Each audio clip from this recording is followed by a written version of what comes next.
Hey, deserving listeners, let's watch and see what happens. What do you think will be the couples that's going to make it to the altar and say I do? No doubt. Nick and... Well, I'll play along. So let's try to predict. I don't know how right I usually am. I don't think very, but let's watch. So Nick and Annie, she thinks yes. I don't know. The way I usually will think about these questions is how much money, what would I say, yes or no, and how sure am I, right? Meaning, and as a metaphor, I could say how much money would I put down or something. I don't know. But for Annie and Nick, I have no idea. There's no reason to believe they're not going to say yes, yes at the altar, but there's not a lot of indication that they are. So there's just a lack of data.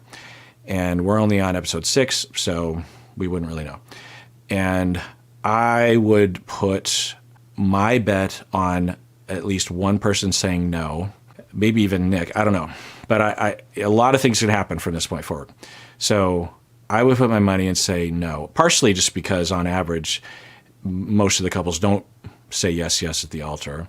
But I think on average, among 5 couples that make it to the getaway, I think usually it's 2 that will say yes, yes. So it's not a slam dunk. But anyway, yeah, so I would put a little bit of money, or I don't know, maybe a moderate amount of money that they're not going to be yes, yes. Yes, I think Nick and Annie are going to say yes at the altar for sure. I think Madison and Joe will. What you think? Yeah. You think, yeah? So we just saw the scene where Madison and Joe had a huge fight. But even before that, I wouldn't have thought, and I can't imagine a lot of audience members would have thought that they were yes, yes at the altar. So yeah, I would put a lot of money that they're not yes, yes at the altar. But they think that they are. So they would know them better than I would. Although they didn't see the fight. Anyway. Yeah. Anton and... Allie? You think Anton and Allie are before Megan and Jordan? I think Jordan and Megan are above Allie and Anton. That's interesting. So they think that Jordan and Megan are more likely. So it sounds like they're doing it by rank? I'm not sure. It's before. I don't know. It almost seems like they're saying that at the top of the list is Annie and Nick, and then Madison and Joe, and then Jordan and Megan, and then Allie and Anton. Allie and Anton, so little data, which makes me think that they will be yes, yes, because they're just one of those couples that doesn't really give us much drama to highlight in the show. I don't know. Or we just haven't seen much yet. Jordan, so I guess I would put a little bit of money that Allie and Anton are yes, yes, but it's hard to know. Jordan and Megan, I would give a little bit of money that they're yes, yes, but that's also pretty shaky. I would say these 2, I would put a little bit of money that it's no, no, that one of them is going to say no. But again, not a lot to go off of. Yeah, me too. Only because Anton really feeling her. Allie really likes him though. Nah, but Anton like her more. Why do you think that? I see her go up to him like I'm interrupts him. Like I need she didn't have the need for his attention. That's interesting. I mean, that's not an indicator. It could just mean that Allie is secure, or that Edmond didn't see it, or that they just have a more non-PDA relationship. So that's it. But it is interesting because Edmond would have a lot more data of vibe between the two of them. And he's saying that Anton is into her, but she's not into him. But, it's data for me as a citizen. They're just like, I wonder what's going to happen. And you don't think it could be that she's on her period? She on the period? Just started. Oh my goodness. Okay, so it's that. I'm an asshole on my period. And not even like a mean asshole. Sometimes I just really need to be left alone. Give me the TV. Yeah. I mean, the cramps alone. So she's saying, well, maybe it's because Allie is just starting her period, and that's why Allie was a little standoffish at the pool party. Okay, maybe. Position. But I'm also different than most, so if that helps, I've made people wait 9 months. I've made people wait years. So you gonna have me wait 9 months for the years? That ain't what I'm saying. All right, so they're talking about sex, and she just told him, asked him, does it bother you that we're the only couple that didn't have sex last night, the first night? And he's like, oh, are we the only couple? I didn't know that. And he seemed mostly okay with that. And then she is saying, well, I've made people wait a year, 9 months. And then he's like, are you going to make me wait that? And she says, no, I didn't say that. I know, but what about the ones you ain't let wait? Those was the ones I didn't want shit with. The people I might have had my little one-nighters with or whatever, and I knew that whatever physical we about to do when you wake up in the morning, not even wake up, baby, don't even go to sleep here. Get the fuck up. Yeah, I wonder how he's going to receive this, but yeah, that's a common enough sentiment or practice that some people will say, well, with people that I'm not interested in hanging out with long term or even beyond this night, then, I might go all the way with, it's kind of an 80s phrase, but, I'll have sex with because I'm not really interested in them as a person. I'm more interested in the gratification, or I'm out of town and I don't really want a long distance relationship or whatever, And so I'll go faster with someone that I don't care about, whereas if it's someone that I do care about, then I will go slower. And for some people, they will have a hard time understanding that, because for some people, they might be the opposite, which is fine. Everyone can have their own criteria around this. So I wonder how he'll react to this. I don't respect you. I don't look at you that way. I gotta wait. I don't know. I don't want to. 30 days don't hurt. I don't want deep, but 30 days is bad. I know, but 30 days is bad. KB, you can interrupt me if you want. It's okay. Yeah, I was gonna say, she was repeatedly interrupting him, and he was in the middle of actually, because I was curious as to what he was going to say. I didn't know what he was going to say. And then he says, it's okay if you want to interrupt me. And, she's not saying anything, letting him talk. So let's see what he says. But you letting... And what? It's talk. I wonder if he's worried about the cameras, because he's pretty open. He's pretty honest, at least the way it looks. Who knows? But I'm thinking he was about to say something that he didn't want. Like, there's a chance that he was going to say something or ask her a question or clarify something that he didn't want to put her in a position where she would have to clarify, because it would be too specific or too salacious or vulnerable or something. I hate the suspense of it all. Like, can you talk? No, because it just sucks. Talk. I don't want to hear myself say it because it really sucks.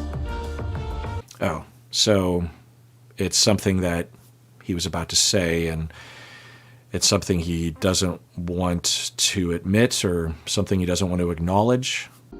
Oh no, I'm giving you my all, KB. I'm the only dude on the trip that ain't get to have sex with you. I'm giving you my all. Uh-oh. I guess everyone has a little bit of toxic masculinity.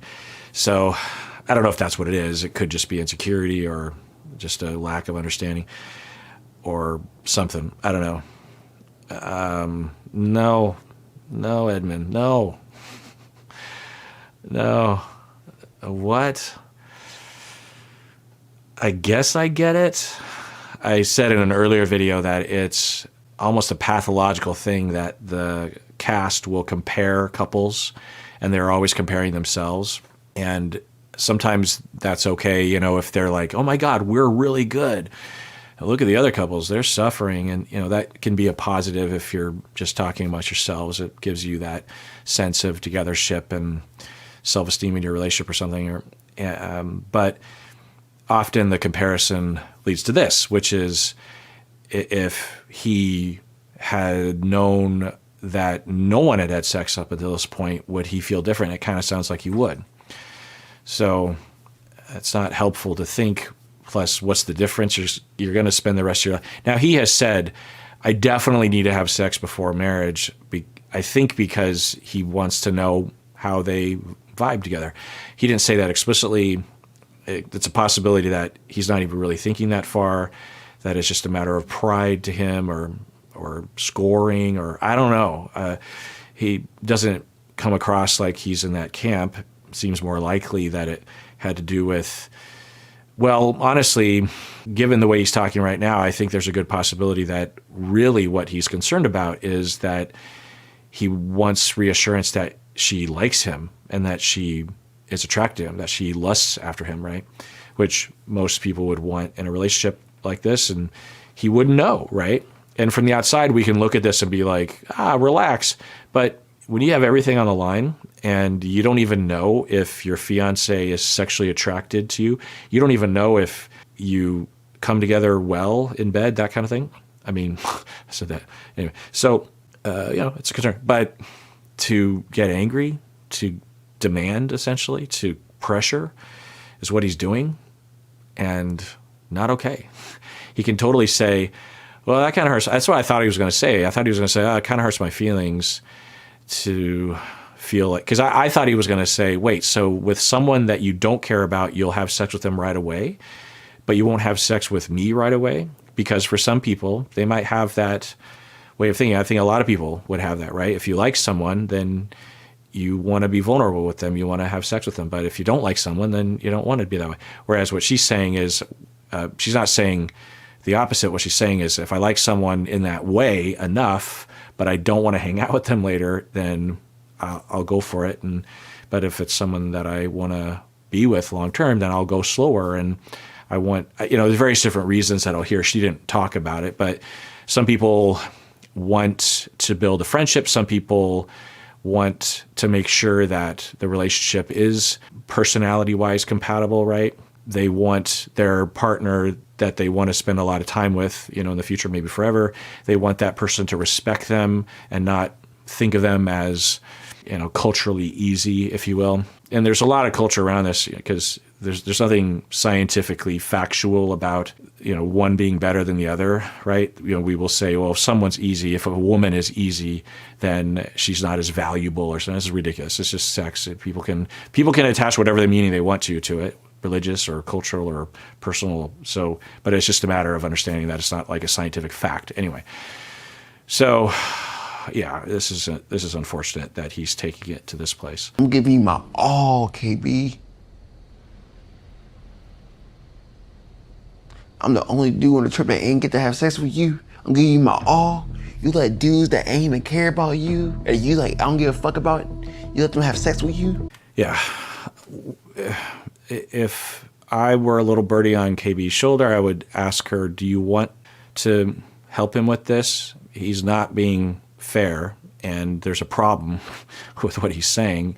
And at the very least, he's not understanding, or he's not taking the time, or something's happened. But do you want to help him with this? And if she said yes, then I'd say, okay, cut to the core. You don't have to change, and I recommend not changing your policy because he's not being functional right now. But I think he feels that you might not like him, you might not lust after him, you don't care about him or something. And so if you want to tell him, hey, oh, no, hey, I want to wait with you because I do love you. That's the thing. I know that might sound strange, but that's why. 2, when we get it on, we're going to get it on, and I can't wait. But I have a personal boundary around that, and I just want to wait. It's a big deal to me. But I want you. I love you. I am attracted to you, and I can't wait. And we're going to have a whole lifetime. If she says something, I can't imagine that she's going to, because she doesn't typically have that kind of response. But we haven't seen her in this situation, so we'll see. Oh my fucking goodness. I'm not trying to cry, but You was so for real, baby. really though, what the fuck? So then he starts to cry, which is actually a good thing. It might, to the audience, feel like, what are you're crying?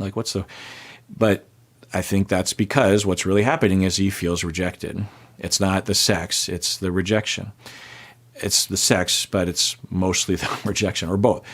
And for people, particularly men, to be able to cry, what it communicates, because earlier he was just coming across as controlling, angry, demanding, and possessive. It's not explicit, but the message is, we're connected and your body is mine. I get to do what I want. He wasn't saying that, but we have to as men, we have to understand that that's a message that we've internalized. It's also a message in society. So we have to be careful around those kind of thoughts in our head, and also like how we talk about this sort of thing. But anyway, so he cries, and then she actually leans in. She's like, oh, I don't think they're fully synced up right now, but for him to cry, it colors the whole thing that he's presenting in more of, oh, he's hurt, which is gives KB the ability to have her empathy provoked.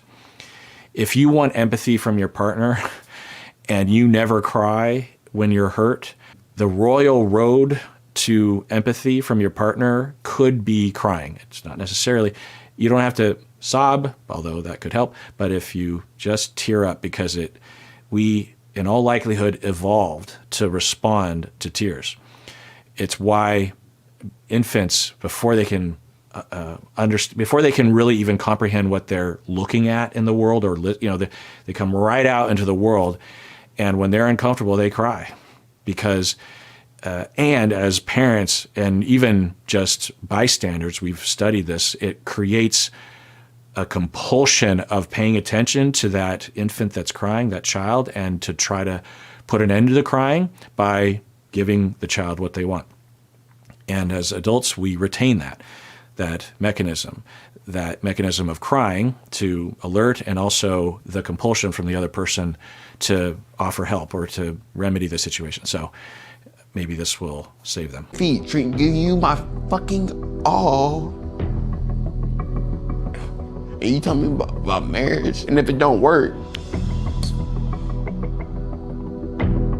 So if it don't, I can have sex with you this week and we can say I don't at the altar. Yeah, I mean, okay. So she doesn't need to accommodate his freak out here, but I was hoping she would put some effort. I think she kind of did for a second, maybe, I don't know, but maybe not. When she leaned forward and noticed that he was crying, she might have just been thinking, oh my God, you're being ridiculous or something. I don't know. But I would be a little birdie on her shoulder, and I'd say, whatever is happening right now, which he is not approaching in a functional, healthy way, he is basically saying that he is putting a lot into this relationship, and he wants you. He wants you long term. He wants you short term. He wants you in bed. He wants you out of. He wants you. So that's nice, right? It's nice to know he's not going about it the right way, but he's not demanding that he have a threesome. He's demanding that he wants to be with you. It's not okay that he demand, and you can say, slow your roll, listen to me, and you don't have the right to pressure me in this way, but I appreciate that I'm the same. You know, I want to be with you. You want to be with me. We're together. You just got to give it I would hope that she would approach it like that. I still would like to wait until marriage. I know. I refuse to play with you. And when it comes to sex in my eyes and sex in your eyes, I would say sex is a little more sacred to you than it is to me. And I don't mean that in like a hoish way, it's just... Okay, yeah, I mean sacred. So she's saying, I think sex is more sacred to you. So maybe she knows that he doesn't tend to have one-night stands. I don't know. But you could almost make the argument for either, right? Nick, sex to Jordan and sex to Anton, since we like to play the comparison game, may not be as sacred to them. The fact that them other people got some coochie and you didn't, it bothers you. Am I wrong? You're wrong. All right, well tell me I'm wrong. Tell me how I'm wrong. If them other people didn't have sex. Yeah, she is, I think, right, but that isn't the majority, I think, of what he's talking about. And he's not helping because he only reacted when he found out that the others had sex. So it makes sense that it looks that way to her. But I think we know, given the way he was talking with the guys at the pool party, that it's been on his mind, not, completely independent of what the other guys were doing. You wouldn't have sat there and almost had a breakdown about the fact that we haven't.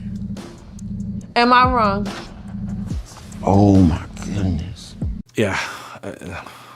As a therapist, it pains me to watch people be reasonable but not communicate and not understand what the other person is going through. There's a road there for understanding. There's nothing wrong with either one of their feelings. There's some execution issues, particularly with him, but it's so frustrating to watch, because if they fell in love and got engaged and it's real, and then things fall apart under such a small issue in the big scheme of things, it's painful to watch, honestly, because I'm usually there at the very least as a therapist, but also in my own relationship, I'm there, right? I can intervene on myself, that kind of stuff. So it's hard to watch. It's just unfortunate, and this happens all the time. And I would see couples in my office, and they'd be 25 years in, and I'd just be like, "Oh, you should have come to me in the beginning. We could have headed all of this off at the pass." And now you're 25 years in, and there's so much resentment and anger and pain and distance, and I'm witnessing the very beginning of that, right? It's so unfortunate. And she used the word like you had a breakdown. Now, who knows what she means by that, but I think that might hurt his feelings because he just teared up. Now, you could say that him coming out the gate hot and saying, like, basically demanding, so we can use this as a jumping off point. When you're in a situation like this, you want to be very careful about words like that. Like, oh, earlier when you were freaking out, okay. So you want to have empathy and you want to think, how are they going to react to that label? You're trying to communicate something. Is it going to help to use that phrase? Even if it absolutely fits for a jury of your peers, that doesn't mean that it's helpful to use that word. There's so many other ways you can word something. She could have said, earlier when you were really upset, it's because you learned that other guys are having sex, right? It's still the same communication. It's still the same sentiment. It's still the same concept, but it's not a breakdown. Now, I don't know if that's what he's reacted to. It could just be what she's generally communicating. I'm in the morning, you, and it's okay, but you just hurt.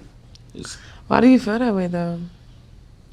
I'll let you know you're my handsome king. I'm like, my baby. Oh, my goodness. My dad. I'm not as affectionate. That's me, though. Yeah, I think this is, and I think he's getting at, and now they're talking about it, which is good. They're not talking about sex directly, because I think that is the issue at hand, is that he just feels affection deprived or something. And it could be an incompatibility between the two of them. It could just be the phase of relationship. It could be misunderstanding. Could be the cameras. I think this is literally the second night they've been together. So it could be a lot of things. And I'm glad they're having the conversation. And Edmond, these are things we have to consider when we talk about saying I do at the altar. This is who I am. Okay, I interrupted her, but I think what she was saying is, I'm not affectionate. Let's rewind that. I'll let you know you're my handsome king. I'm like, my baby. Oh, my goodness. My dad. I'm not as affectionate. That's me, though. And Edmond, these are things we have to consider when we talk about saying I do at the altar. Yeah.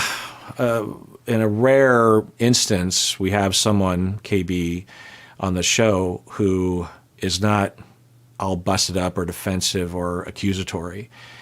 There'd be a impulse to say, oh my God, you're crazy, you're too affectionate. She's just taking ownership. She has thought about it. She knows this about herself, and maybe has even run into this sort of frustration before. And she's like, this is good that we're running into this. You just have to know that I'm not affectionate. I'm not very affectionate. Now, if I heard that, I would, in the moment, let's just go with that. But I would wonder if there's flexibility there, some wiggle room, maybe just not just compromise, but if there's some kind of defense that she has around. I mean, she's talked about it, about putting up walls and having to be tough. She's been explicit about that. So there could be some healing that could unleash her inner affectionate person, But in the short term, that's not, something that's going to happen right away. And it might not even be true. Some people are just less affectionate, and we don't have to pathologize it. So I'm glad that she's being upfront. She's not being accusatory. And yeah, he does have to think about that. I don't think that's going to work between the two of them. Right? That could very well be a deal breaker for the two of them, really. All right, well, that does it for that episode. Everyone out there, please take care of yourself because you deserve it. You really, really do.